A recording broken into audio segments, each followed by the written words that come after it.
महान दुख में फंस गया, परिणाम में पता चलेगा, अभी उसे पता परिणाम में। इसलिए ज्ञान ब्रह्मबोध प्राप्त करना बहुत कठिन, क्योंकि बिना निष्काम हुए आप आगे नहीं बढ़ सकते। तो बहुत सरल उपाय है, चाहे जो हो, जहां हो, जैसे भी हो, आप सबसे श्रेष्ठ भगवान के प्रिय बन जाएंगे और आपको इसमें इस तरह की कोई विशेष कष्टमयी साधना भी नहीं करनी पड़े। श्रीमद् भागवत में कहते हैं, अहो बत स्वपचतो गरीयान यज्जिह्वाग्रे वर्तते नाम तुभ्यम।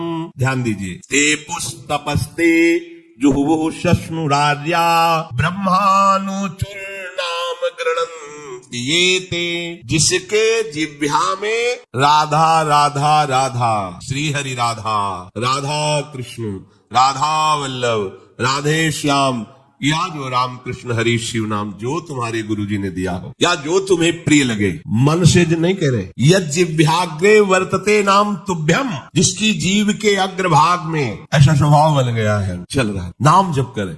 बोले अहो बत स्वपच तो गरीयान, यद्यपि वो स्वपच है फिर भी गरीयान वो सबसे श्रेष्ठ है। हरिराम व्यास जी ने कहा कि वेदास जी की चरण धूल के सामने करोड़ों ब्राह्मण नहीं, क्योंकि उनकी जिह्वा पे निरंतर हरि का नाम विराज। इसीलिए यहाँ ब्रजवासी सब ब्रह्मा से भी परम पवित्र और श्रेष्ठ माने गए। व्यास मिठाई विप्र की तामे लगे आग, वृंदावन की स्वपच की जूठन खाइए मांग।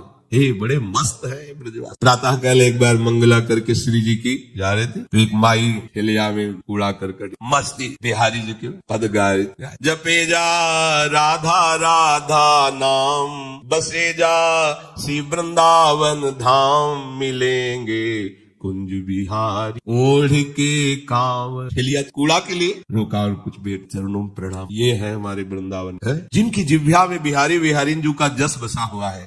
परम पावन श्रीधाम वृंदावन की परिचर्या में लगे, तो व्यास मिठाई विप्र की तामे लगे आग, वृंदावन के स्वपच की जूठन खाइए मांग, क्योंकि ये हरि प्रेम प्रदान। किसी की सामर्थ्य नहीं कि संतों के माथे पे हाथ रखे। एक ब्रजवासी का छोरा छोटा सा हो, उसके पैर चल, कोई भी हो, ऐसे लगा के हाथ, जा बाबा, और उसको जब प्रणाम किया ना भैया, लाडली जी कृपा कर, हृदय निहाल हो गए। ये आशीर्वाद कौन दे सकते? देखो बरसाने की गोसाई पे चरण छुओ, सीधे लाडली जी से हाथ करके बात करते हैं। लाडली जी, आपको विश्वास नहीं, अगर विश्वास कर लो तो लाडली जी उनके कर कमल से सेवित है, वो जो कह रहे हैं वही लाडली जी करेंगी। भोरी सरकार है, पर हमें मनिलता मन की होने के कारण इन सब भावों पर विश्वास नहीं रहता। कह रहे कोई भी तपस्वी उसकी समानता नहीं कर सकता। जिसकी जिह्वा के अग्रभाग पर है, उसने सारी तपस्याएं कर ली, सारे तीर्थ स्नान कर लिए, भागने की जरूरत नहीं, राधा राधा बोलो, सारे तीर्थ स्नानों का फल तुम्हें उसी क्षण मिल जाएगा। तुम्हारी जिह्वा के अग्रभाग पर श्री हरि का नाम, प्रियाजू का नाम। सारे वेदों का अध्ययन कर लिया, उसे कुछ अध्ययन करने की जरूरत नहीं है। जो बड़ी बड़ी तपस्याओं से,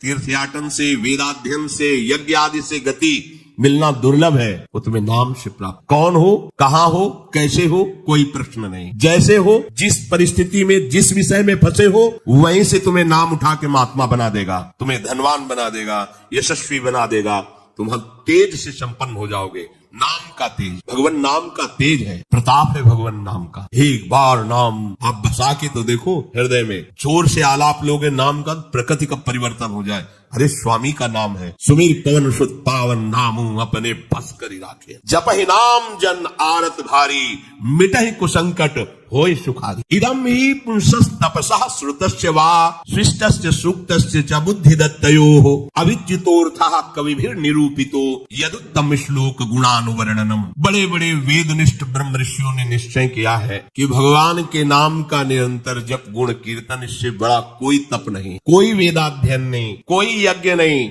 कोई ज्ञान या कोई दान इससे बढ़कर के नहीं है। बस प्रभु के नाम में तुम्हारी प्रीति हो जाए। कलिम सभाजयन्त्यार्या गुणज्ञाः सारभागिनः यत्र संकीर्तने नैव सर्वा स्वार्थो भी लप्यते न हृतः परमो लाभो देहिनाम भ्राम्यतामिहि यतो विंदेत परमाम शांतिम नश्यति संस्कृति। ये कलिकाल किसी को बख्शेगा नहीं, अगर नाम जप नहीं तो बुद्धि को भ्रष्ट कर देगा। इसका प्रभाव है कपट, चतुरता, बेईमानी और पापाचरण में रति, इसका प्रभाव है। कली इन दोषों से संपन्न है, और एक इसका महान गुण है, जिसकी जिह्वा पे प्रभु का नाम होगा, इसके कोई भी दोष उसका स्पर्श नहीं कर सकते। और कल स्वयं भयभीत हो जाता है। जिसकी जिह्वा पे नाम है, इसकी एक बड़ी प्रशंसा है। 10,000 वर्ष तपस्या करने पर जो फल मिलता है 24 घंटे निरंतर नाम जप करने से मिल जाएगा। कलयुग की ये विशेष महिमा है। हम लोगों को भगवत प्राप्ति बड़ी सहज है। दाहिने पैर के अंगूठे के बल हाथ उठा के ऊपर, बोले कितने हो? 10,000।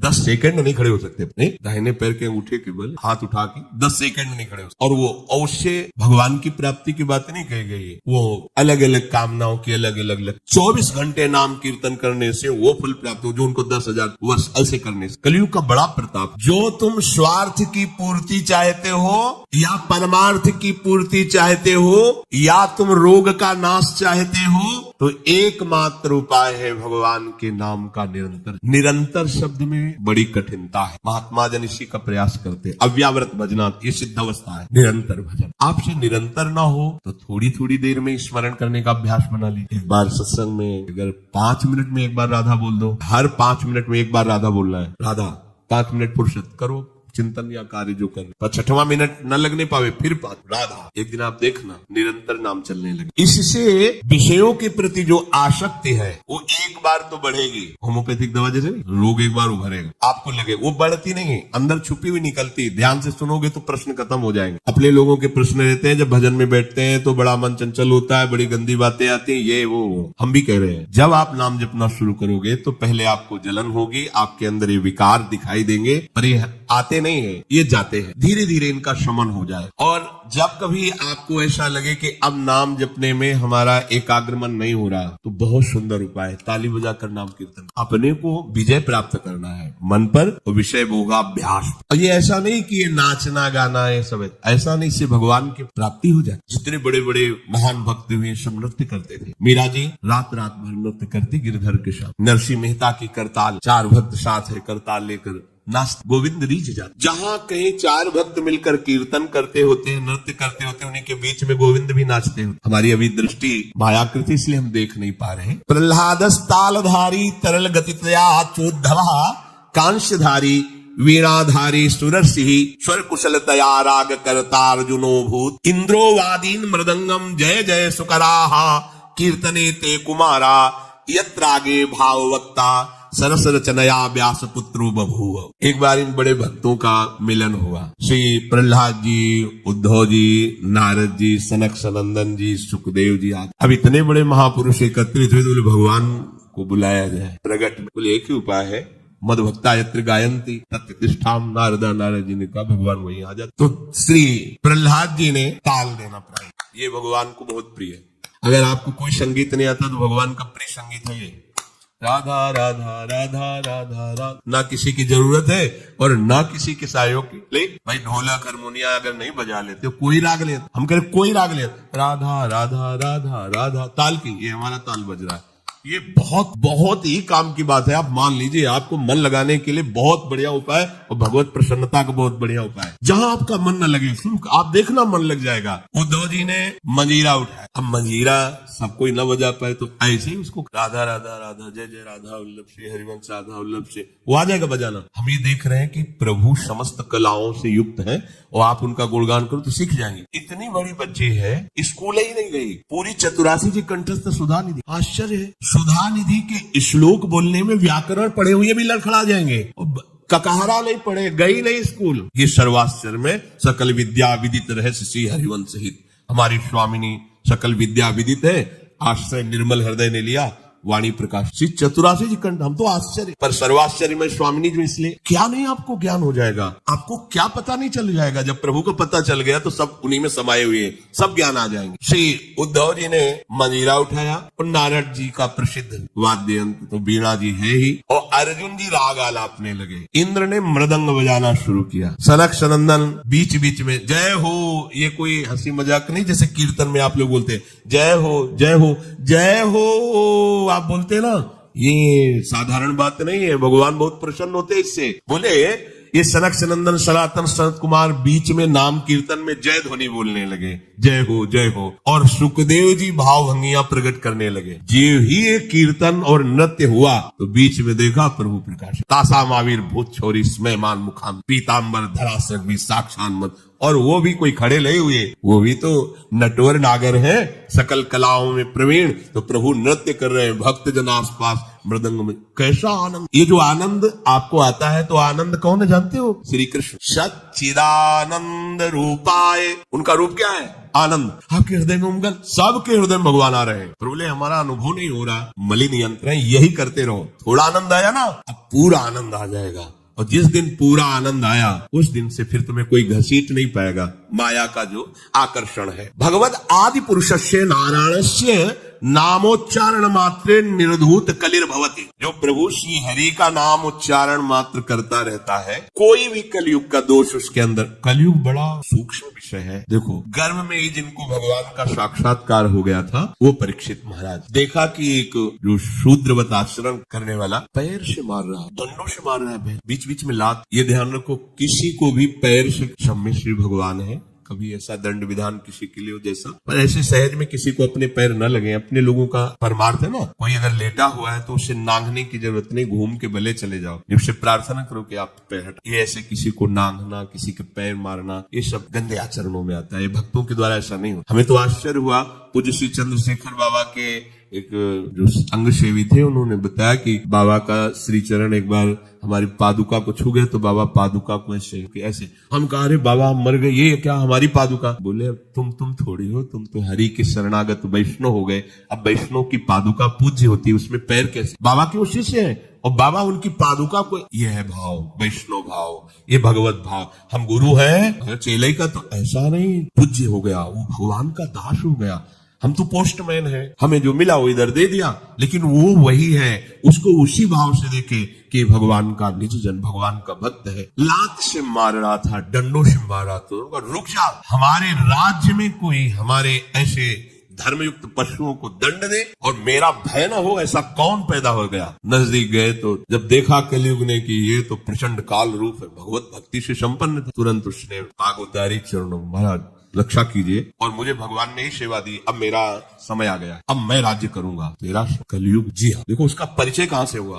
अधर्माचरण से। तो उनका जब तक मैं जीवित हूं तब तक तेरा राज्य नहीं आने, हमारी प्रजा में अधर्माचरण फैल जाएगा, आपको कुछ न कुछ तो स्थान देना ही होगा कि आप ठीक मदिरालय, और जो मदिरा सेवन, और जहां शरीर को बेचा जाता हो, भ्रष्टाचरण किए जाते हो, जहां जुआ खेला जाता हो, ये द्वित कीड़ा, मद्यपान करना, व्यभिचार करना। व्यभिचार उसे ही कहते हैं जो धर्म से रहित काम संभोग होता है, जो अपनी एक पत्नी व्रत रहकर भगवान की भावना से संतानोत्पत्ति की क्रिया, उसे व्यभिचार नहीं कहते, वो दोष युक्त नहीं, गृहस्थ धर्म के अंतर्गत है। लेकिन जो अन्य ऐसी भावना, कलयुग को आदेश दिया कि आप रह सकते हो, जो मदिरा पीता है, जो भ्रष्टाचरण करता है, और जो मांस खाता है, और जो देव कीड़ा करता है, आप, क्योंकि वहां कोई ऐसा करता ही नहीं, यहाँ रह सकते। उनका महाराज आपने सब गंदे गंदे स्थान तो दे दिए, थोड़ा तो सांस लेने की जगह दो। तो उनका ठीक, अधर्म से कमाया हुआ स्वर्ग, उस पर वो खुश हो गए। हाँ ठीक है महाराज, आपकी आज्ञा के विरुद्ध बिल्कुल नहीं चलूंगा, चलेगा। जरासंध का जब वध हुआ था तो उसका मुकुट जो था विजय में, तो भीम ने ही तो भगवान की प्रेरणा, तो अब ये उन्हीं के तो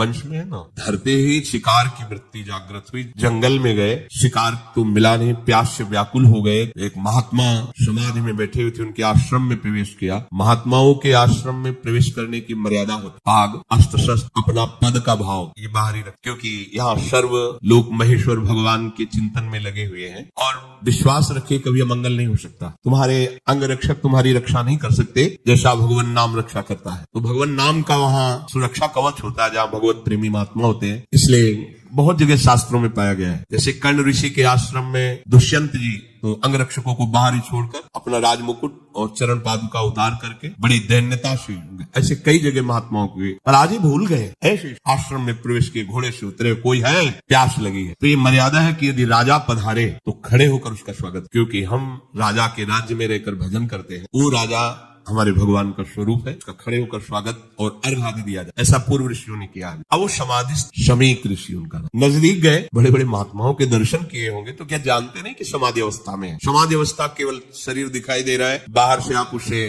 मृत जैसा भी कह, अमृत स्थिति है, प्राण वायु ही संचलन नहीं हो रहा है, होदा वृत्ति अंदर से, बाहर से सब क्रियाएं रुकी। समाधि की अलग अलग स्थितियां होती, तो आज इनको देखो कलयुग का प्रभाव, उनको ढोंग नजर आ रहा है। राजा आया, इसे क्या बात करना है, बस ये बात सोच करके तुम आंख मूंद के बैठ गए। बाहर निकले, देखा एक मरा हुआ सर्प पड़ा हुआ था, उसे उठाया उनके गले में। ये कलयुग का दोष, एक महात्मा पर पाखंड का आरोप। जब कलयुग चढ़ जाएगा तो तुम्हें सब ऐसे नजर आएगा, सब पाखंड, सब भ्रष्ट है, अरे सब नाटक, कलयुग का स्वभाव। और उनका अपमान करने की चेष्टा, ये अपमान है। अच्छा, उनको पता भी नहीं है कि कोई आया है, कोई ऐसी चेष्टा। चले गए। कुछ ब्रह्म ऋषि बालक कोई सेवा कार्य से आश्रम में प्रवेश किए तो देखा समीक ऋषि के गले में मरा हुआ सर्प। यहाँ बाहर वनवासियों से पूछा कौन आया था? बोले चक्रवर्ती सम्राट महाराज परीक्षित। दूसरा कोई नहीं गया? नहीं। तो ऐसा अमंगल कार्य, इतना उनका अभद्र व्यवहार एक ब्रह्म ऋषि से। छोटे छोटे बालक ही ऋषियों के थे, गए और श्रृंग ऋषि तर्पण कर रहे थे सूर्य भगवान का, तो जाके कहा कि आपके पिता के गले में मरा हुआ सर्प महाराज चक्रवर्ती सम्राट परीक्षित ने डाल दिया है। ऐसा धर्म का शासन करने वाला राजा अब इतना अधार्मिक हो गया कि संत महात्माओं की स्थिति को भी नहीं जानता और अपमान कर दिया। ये समझते हैं कि इनको कोई दंड नहीं दे सकता, तो ये भूल करते हैं। ये दंडधारी राजाओं से भी बढ़कर प्रचंड दंड देने का अधिकार ब्रह्म ऋषियों के बालकों को भी है। जल उठाया और कहा मैं सत्य को साक्षी करके इस राजा को शाप देता हूँ, 7 दिन के अंतर्गत भयंकर रूप धारण करके तक्षक डसे, उसकी 7वें दिन मृत्यु हो जाए। अब आए अपने पिता के गले में लिपट कर रोने लगे। बहुत हिलन डुलन रोने की आवाज, धीरे धीरे प्राणवायु संचलित, आंख खुला और कहा रो क्यों रहे हो? उन्होंने कहा सर्प डाल करके परीक्षित जैसा अपमान, कोई बात है, और हमें चाहिए था कि हम उनका उठकर स्वागत करते, उनको जला भी पिलाते, गलती हमारी। देखो ब्रह्म। तो अन्य ऋषि बालकों ने कहा कि श्रृंगी ने तो शाप दे दिया, तुमने भयंकर ऐसा कैसे कार्य, उस शाप के योग्य क्या शाप दिया? बोले 7 दिन में तक अक्षर पाएगा डस। अब तो उनकी भी सामर्थ्य नहीं, पिता की भी की मिटा। ब्रह्म ऋषि के वचन ऐसे नहीं होते। तो ना ब्राह्मणत्व रह गया, ना तपस्या रह गई, न भजन रह गया है, न भाव रह गया है। दिन भर हम झूठ बोलते रहते, तो हम कुछ भी बोले क्या लागू होगा? सत्य का चिंतन करता है, ब्रह्मचर्य से रहता है, सत्य वाणी बोलता है, वो आज भी बोल दे तो वैसे ही हो जाएगा जैसा बोले। एक बालक के वचन को ब्रह्म ऋषि भी नहीं मिटा। अपने शिष्यों को भेजा, जाओ निवेदन करो महाराज परीक्षित को। उधर हो गए, जीव ही मुकुट उतार के, ये क्या हो मेरे द्वारा, ये क्या? हाय हाय मच गया हृदय में। मैं किसी महात्मा के साथ ऐसा व्यवहार कैसे कर सकता हूँ? भगवान मुझे दंड दे। ये है धर्मात्मा का, भगवान मुझे दंड दे, बिल्कुल क्षमा न करे। इतने में ऋषि के शिष्य पहुंच जाते हैं और कहा महाराज आपको एक सूचना है, बड़ी अशुभ सूचना। आपके द्वारा जो कृत्य हुआ उसका दंड विधान संज्ञ ऋषि ने कर दिया है। आज के 7वें दिन तक चक्षर आपको डसेगा, आप अपना उपाय कर लीजिए। कल्याण का, बचने का तो कोई उपाय ही नहीं है। बहुत प्रसन्न हुए जैसे किसी ने उनको महासुख दे दिया। ये है भगवान के आश्रित, कोई भी साप ताप भय नहीं प्रदान कर सकता। प्रसन्न हुए, मैं तो मांग ही रहा था कोई दंड मिले। बहुत अच्छा। जन्मेजय को बुलाया, उसी रात दिया और गंगा किनारे जा करके बस आमरण अनशन व्रत, एक बूंद पानी भी नहीं पीऊंगा। और कैसे भगवत प्राप्ति हो 7 दिन में चिंता नहीं कर रहे थे। बड़े बड़े संत महात्माओं ने जब साप की बात सुनी, सब आ गए गंगा के। उसमें भगवान व्यास देव जी, वशिष्ठ जी, बड़े बड़े महापुरुष नामी सब आ गए। सबसे पूछा 7 दिन में निश्चित भगवत प्राप्ति हो जाए, आप सब हमें ऐसा उपाय बताइए। सब आपस में विचार ही कर रहे थे। इतने में देखा आनंद में मगन हुए निर्वस्त्र दिगंबर भगवान सुखदेव। 16 वर्ष की अवस्था है, कृष्ण नाम जिह्वा से निकल रहा है, जीव आए सब। कैसे 7 दिन में भगवत प्राप्ति? बोले 7 दिन के पहले ही तुम्हें हम साक्षात्कार श्रीमद् भागवत श्रवण कराया और पूछा बेटा परीक्षित तुम्हें इस समय क्या तक्षक से डर है? उनका नहीं भगवान, आपने मुझे ऐसी स्थिति प्रदान कर दी कि एक तक्षक क्या करोड़ों महाकाल का रूप धारण करके भी आवे, मुझे कोई डर नहीं, क्योंकि मैं ऐसी स्थिति को प्राप्त हो गया हूं, मृत्यु मुझे छू नहीं सकती। उठे और इतने बड़े महापुरुष को भी कलयुग ने ठग लिया था, पर भगवान का आश्रय था ना। तो कह रहे हैं कि कलयुग का बिल्कुल भी प्रभाव उसके ऊपर नहीं पड़ेगा जो नाम जप करता रहेगा। बच्चों, इसलिए हम आपसे बार बार लगभग 2-4 दिन में सत्संग में प्रार्थना करते कि शराब मत पियो, बुद्धि भ्रष्ट कर देगा, कलयुग का स्थान है, ये वो कार्य करा देगा। इसी जीवन में तुम जीने लायक नहीं रहोगे। पराई बहन बेटियों के साथ व्यभिचार की प्रवृत्ति बिल्कुल मन में मत रखो। कलयुग का स्थान तुम्हें नष्ट कर देगा, दुर्गति हो जाएगी। ये जुआ खेलना, मटका और शेयर बाजार आदि के जुआ, ये सब जुआ के अंतर्गत आते हैं। बचिए, घर बैठे इतने लगा देंगे, इतने आ जाएंगे, और जब उतने सब चले जाएंगे तब बेईमानी सुहाएगी, गंदे आचरण सुहाएंगे, चिंता में बैठ जाओगे, कोई भजन साधन नहीं बनेगा। मेहनत करो, धर्म से कमाओ, मांस मत खाइए, कलयुग का निवास स्थान है। मांस खाओगे बुद्धि भ्रष्ट हो जाएगी, कलयुग तुम्हारी बुद्धि भ्रष्ट कर देगा। किसी के धन की चोरी मत कीजिए, संपत्ति का किसी भी तरह से अगर चोरी से लाए तो परिवार को नष्ट करने वाली चेष्टा हो जाएगी। अपने हाथ से अपने परिवार को नष्ट कर दोगे, देख लेना। ऐसी बुद्धि भ्रष्ट होगी कि जो तुम्हारे परिवार को ही तुम्हारे आचरण दुखदायी बन जाएंगे, जिनके सुख के लिए तुमने चोरी की थी। ये कलयुग के स्थान है। अगर कलयुग के प्रभाव से बचना है, निर्धूत कलिर्भवति, बोले भगवद आदि पुरुषश्च नारायणस्य नामोच्चारण मात्रेण। नाम बहुत बढ़िया अंग रक्षक है, कोई भी आपको दोष युक्त नहीं कर पाएगा यदि नाम चल रहा है। तो अगर हमारे दोष जमा है, देखो हम बार बार प्रश्न करते हैं, हमें सुख मिले, हमारी विपत्ति कैसे हटे, हम चाहते हैं कि ये काम बन जाए, वो काम क्यों नहीं बन रहा, क्योंकि तुम्हारे पाप जमा है। खुली बात, पाप ये दान पुण्य से नष्ट नहीं होंगे। दान पुण्य एक क्रिया है, शुभ क्रिया है, पुण्य क्रिया वो अलग जमा होगी। हमको एक ऐसी बात चाहिए जिससे पुण्य भी हो और पीछे के पाप नष्ट हो जाए। तो कह रहे वज्रम पाप महीभृताम भवद्रोदेकस्य सिद्धौषधम। पाप चाहे तुम्हारे पर्वत के समान हो, उनको विनाश करके तुम्हारे पुण्यों को बढ़ा देगा। पुण्यों को बढ़ा देगा पहाड़ जैसे, और पाप को मिटाकर धूल कर देगा। जैसे देवराज इंद्र जिस पर्वत पर प्रहार करे वज्र का, तो धूल बन के रह जाएगा, एक कण भी उसमें नहीं होगा। वज्र की ताकत है। तो बोले वज्रम पाप महीभृताम भवद्रोदेकस्य सिद्धौषधम मिथ्या ज्ञान निशा विशाल तमसिगमांश बिंबोदय। तुम्हारे पाप पर्वत को चूर चूर करने के लिए वज्र के समान है कृष्ण नाम। तुम्हारे पुण्यों को बढ़ाकर पहाड़ जैसा कर देगा और पाप को बिल्कुल धूल के समान उड़ा देगा। पहाड़ के समान पाप जमा हो, क्या करो, बस कृष्ण कृष्ण राधा राधा बोलो। इस भवरोग की रामबाण औषधि क्या, बोले सिद्ध औषधम कृष्ण कृष्ण बोलो। अपने गुरु प्रदत्त नाम को निरंतर